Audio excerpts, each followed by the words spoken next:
कांग्रेस जिंदाबाद जिंदाबाद जिंदाबाद तृणमूल कांग्रेस जिंदाबाद जिंदाबाद जिंदाबाद ममता बनर्जी जिंदाबाद जिंदाबाद जिंदाबाद अभिषेक बंदोपाध्याय जिंदाबाद जिंदाबाद जिंदाबाद रविंद्रनाथ चट्टोपाध्याय जिंदाबाद जिंदाबाद जिंदाबाद। কাটোয়া থানার করজগ্রাম হাই মাদ্রাসার পরিচালন সমিতির নির্বাচনের নমিনেশন পত্র তারিখ ছিল 30/4/2025 ও আজ অর্থাৎ 11/5/2025 তারিখে নির্বাচন হওয়ার দিন ধার্য ছিল, কিন্তু মাত্র 6 জন তৃণমূল কংগ্রেস সমর্থিত প্রার্থী নমিনেশন পত্র জমা দেওয়ায় আজকে বিনা প্রতিদ্বন্দ্বিতায় তৃণমূল কংগ্রেস সমর্থিত প্রার্থীরা জয়ী সার্টিফিকেট পত্র হাতে নিয়ে জয়ে উল্লাসে মেতে উঠেছেন।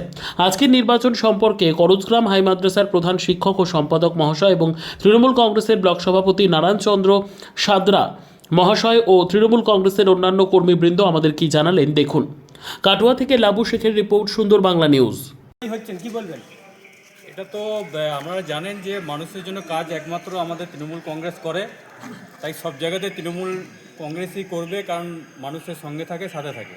তাই তৃণমূল কংগ্রেস এসছে, এখানে নির্বিঘ্নে সুষ্ঠুভাবে আমাদের নমিনেশন ফাইল হয়েছে এবং এখানে কোনো রকম আমাদের কোনো ডিস্টার্ব নেই। বিরোধী দল প্রার্থী দিতে পারলো না, কি বলবেন? বিরোধী দলটা তারা তো মানুষের সঙ্গে থাকে না, তো তারা প্রার্থী দেবে কী করে? মানুষ আমাদের সঙ্গে আছে, তাই আমরা প্রার্থী দিয়েছি। আপনার নাম কি? আমি নারায়ণচন্দ্র সাদরা। আমরা পেয়েছি 3 বছর ধরে এর আগের যে বোর্ড, সেই বোর্ডের যে সেক্রেটারি, ওনাকে জানতে চাই যে 3 বছর যে বোর্ড পরিচালনা করলেন কেমন লাগলো আপনাদের? ভালো লেগেছে। এই যে আবার পুনরায় আপনি সদস্য হিসেবে নির্বাচিত হলেন, কেমন লাগছে? ভালো লাগছে। কেমন সাড়া পেয়েছেন এইখানে যারা অভিভাবক বা শিক্ষক যারা আছে, প্রধান শিক্ষক, তাদের কাছে কেমন সাড়া পেয়েছেন? খুব ভালো, এখানে প্রধান শিক্ষক খুবই ভালো। আপনার নাম কি? আমার নাম শেখুল। এই যে আপনি এইখানে যে পঞ্চায়েতের যে যিনি আপনি দায়িত্বে আছেন, এই যে নির্বাচনে বিনা প্রতিদ্বন্দ্বিতায় জয়ী হলো, কি বলবেন? এটা মাননীয় মুখ্যমন্ত্রীর তার সংগ্রাম এবং সাধারণ মানুষের পাশে থাকার জন্য আজকে বিরোধীরা কেউ এখানে আসতে পারবে না, তার কারণ তারা বিরোধী কোনো মানুষ পাশে কাজ করে না।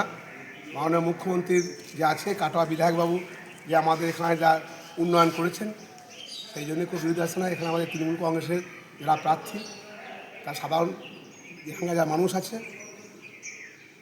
আপনার নাম কি? তরুণ কুমার মুখার্জি। আমরা পেয়েছি নতুন বোর্ডের নতুন যে সদস্য হিসাবে, কেমন লাগছে আজ প্রথম মাদ্রাসা নিয়ে করলেন, কেমন লাগছে না? খুব ভালো লাগছে, এবারে প্রথম আমার জীবনে প্রথম এরকম একটা কাজ করার সুযোগ আমার সামনে এসেছে, ভালোই লাগছে। আপনার নাম কি? পরিমূর্তি। তৃণমূল কংগ্রেসের কর্মী হিসাবে আপনি কি বলবেন? আমার খুব ভালো লাগছে যে আজকে আমরা এই স্কুল পরিচালনা সমিতি নির্বাচনে আমরা বিনা প্রতিদ্বন্দ্বিতায় জয় হলাম, সেই জন্য। আপনার নাম কি? আমার নাম রাজীব চৌধুরী। আমরা পেয়েছি অঞ্চল যুব তৃণমূল কংগ্রেসের সভাপতি, কেমন লাগছে আপনার? খুব ভালোই লাগছে। আমাদের তৃণমূল কংগ্রেসের সদস্যরা নমিনেশন ফাইল করলো, এখানে বিরোধী পার্টির কেউ আসেনি এবং এখানে সাধারণ মানুষরা যেহেতু দলের মমতা ব্যানার্জির উন্নয়নে সকলেই খুশি, তাই এখানে আর নতুন করে বিরোধী পার্টি আছে বলে মনে হয়। আপনার নাম কি? সবুজ শেখ। Thank you.